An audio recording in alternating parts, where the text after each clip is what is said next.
Welcome. Let's take a look at our top story this hour. The nephew of ousted Zimbabwean President Robert Mugabe claims that the country's ruling Zanu-PF party faces defeat in the 2018 polls. Patrick Zhuwao, writing in an opinion editorial, says this is because many Zanu-PF members still support Mugabe.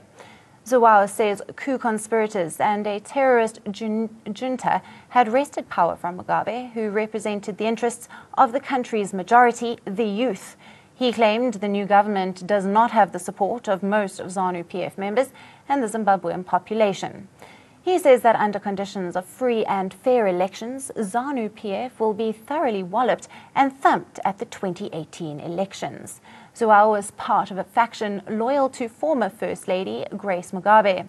He said that before Robert Mugabe was pressured into resigning on the 24th of November, groups including women, youths and traditional leaders had been joining forces within the ruling party. And now I am joined in studio by Chaja Tapiwe Diamond, who is a political analyst, and Mr. Tino Mambeo, who is a social political commentator. Good evening, gentlemen, and thank you so much for joining us in studio. Let's start with you, Mr. Tino. Thank you so much for having us. Good evening. Good evening. And let's start with you. Are there reasons to believe that these statements of the Zanu-PF will actually face some losses? Well, I think the first basic thing to say is to be able to describe the man Zhuwao himself.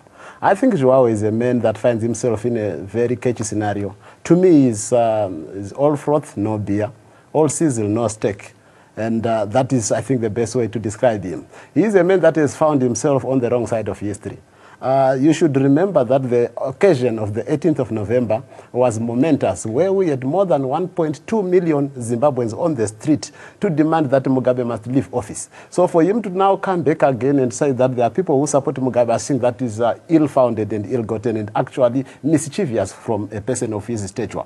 But again, Zhuwao forgets that he is a man that has benefited from the system that was so crafted by Mugabe, the president. And he is so surprised to find out that in his own lifetime and the lifetime of President Mugabe, he finds himself living in the streets of a foreign land without the luxurious life that he has been so used to and the looting that they have been used to. So it's quite unfortunate for him. And you know, his judgment is merely based on his personal wishes, not the wishes of the people of Zimbabwe. I think when it comes to Robert Mugabe, the people of Zimbabwe spoke with one clear voice. You saw in Hillbrow, the people were marching. You saw in London, the people were marching. The world over, people spoke and said Mugabe's time was up. And for him to now imagine that people love Mugabe, I think it's a misconception. It's a very big lie of the 22nd century, or the 21st century, rather. And Mr. Diamond, how credible do you think this call is by the former president's nephew? I think first and foremost, you've acknowledged that Patrick Zhuwao is a former minister in the Zanu-PF government. So as a former minister, he's bound to get publicity. So he's just getting free publicity, but there is a lack of depth in the sentiments that he's giving, because whatever he's saying now is irrelevant. In terms of the Zanu-PF and the political fraternity of Zimbabwe, Patrick Zhuwao ceases to be relevant. He's irrelevant now. And he also, as a person, he got the ministerial position not because of his work ethic, but it was because of nepotism, because of his relationship with Robert Mugabe. So as we all know, blood is thicker than water. He has got all rights and all reasons to say that the Zimbabwean community would vote Zanu-PF out, which is highly unlikely going to happen based on what my learned colleague has said just now, that we saw the numbers. Numbers never lie. So many Zimbabweans went into the streets and they celebrated the fall of Mugabe. It is the very same people who are in Zanu-PF. It's the same youth assembly who are in Zanu-PF. It's the same women assembly in Zanu-PF. And the senior party people in Zanu-PF. Everyone was behind the transformation of Zanu-PF. Absolutely. Yeah. Mr. Tino, on to you, the kind of support that Mnangagwa has. I mean, it seemed that we saw those video clips of the streets on Harare streets, people on the ground. It looks like he does have people on the side. So, I mean, you would agree that that observation is correct, right? Well, it's worth mentioning that Mnangagwa is coming from the Zanu-PF, of course, the old Zanu-PF that we know. But the man is very articulate in what he needs to get to see happening. First of all, you remember that when he came into power, he announced a budget that is pro-people. The second thing that he has also done is to look at the mining regulations or the foreign direct investment requirements. He has gone in to appeal to investors and farmers alike. And he is a man who seems to be striking the right notes with the public. And if we have to talk of the recent thing that he has done, he managed to take out his time and went to visit President Morgan Tsvangirai, who is apparently ill at the moment, and we wish him well. He spent some time there, and that is what the people of Zimbabwe are looking for. The people of Zimbabwe are looking for a man who is willing to listen and to work with them in solving the Zimbabwean crisis. And Mnangagwa, so far so good, he has been striking the right notes with the public. And you also remember that Mnangagwa came to South Africa where the embassy residence was full to the brim and to the streets. People really wishing to interact and trying to interact with their new president.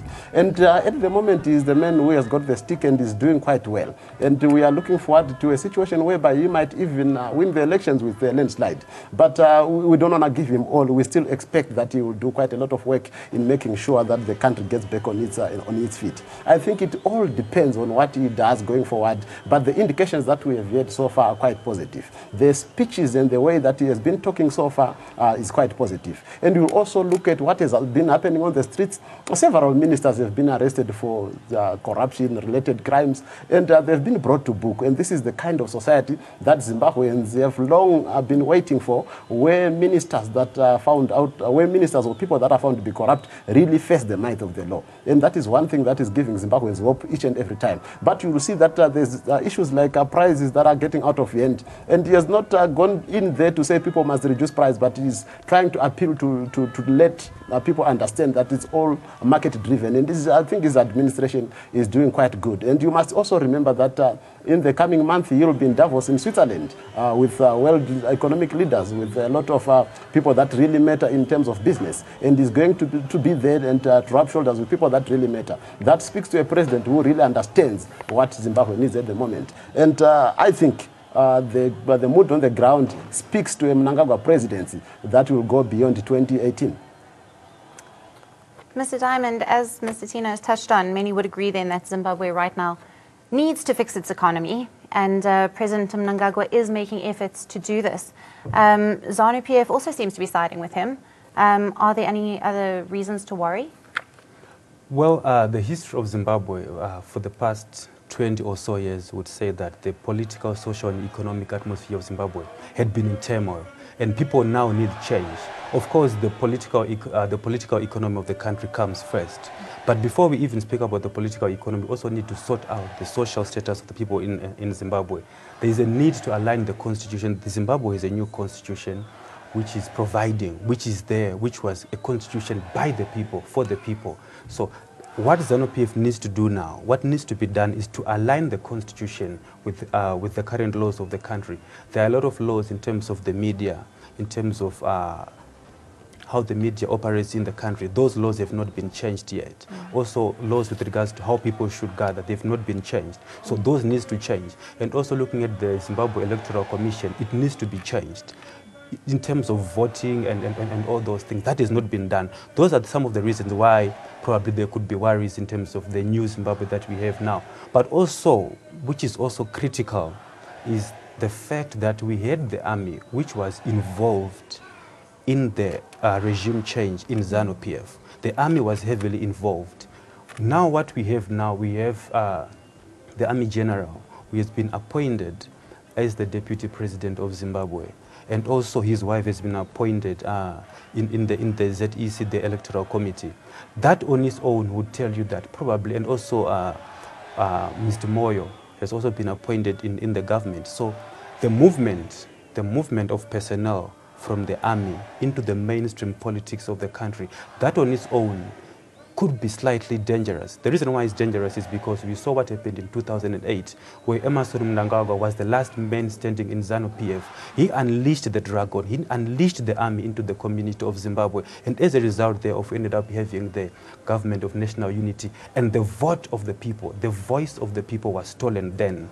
So now if and the fact that we have the army in the mainstream politics, that could be one of the reasons why the electoral reforms in the electoral field will not and might not be fair and square even for the opposition party. So that would be one thing that stands out the most.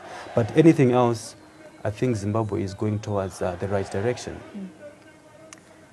Mr. Tino, João says that the coup conspirators or the terrorist junta wrested power from Mugabe, and he actually represented the interests of the majority of the people, especially the youth. Do you think his use of the word "the youth" will change things? Will get him any more support? Well, it's the man is lying. It's just one guy that is feeling so bad within his heart. He doesn't really know what to do. He cannot set foot in Zimbabwe, obviously, for the crimes that he knows he has committed.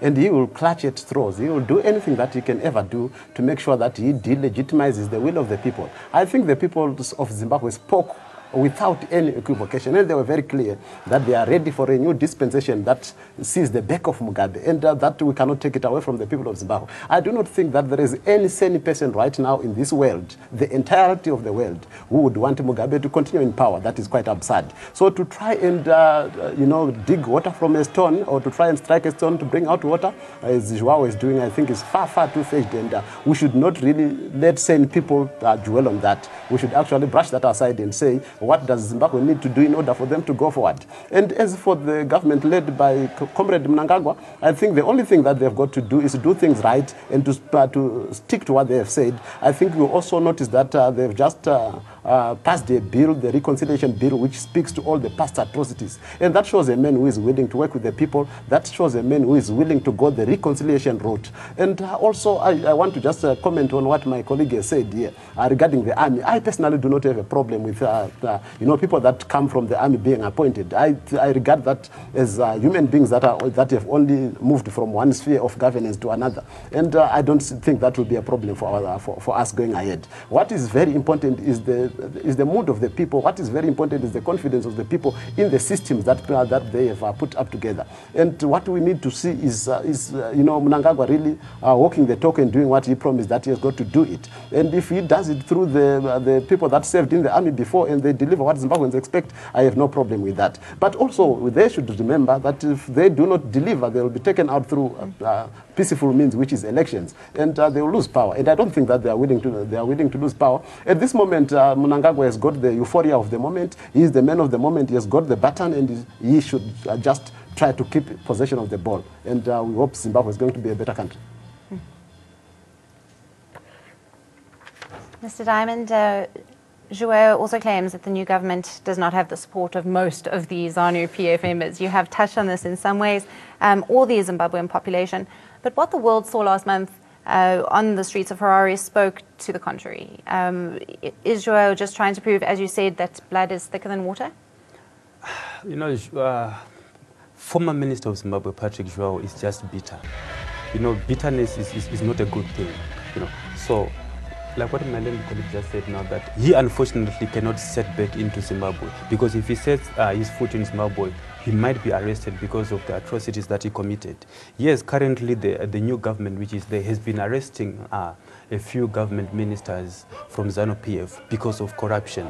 So, irrespective of the fact that it would appear, and it seems as if it's only the people who were siding with Robert Mugabe that are being arrested now, but that on its own is a new change. That on its own is something which is new in Zimbabwe. No one had been arrested because of corruption and so forth, especially if a person has been a minister aligned to Zanu-PF. So that change on its own is good for the country. And also, in terms of what I said earlier on, numbers will never lie.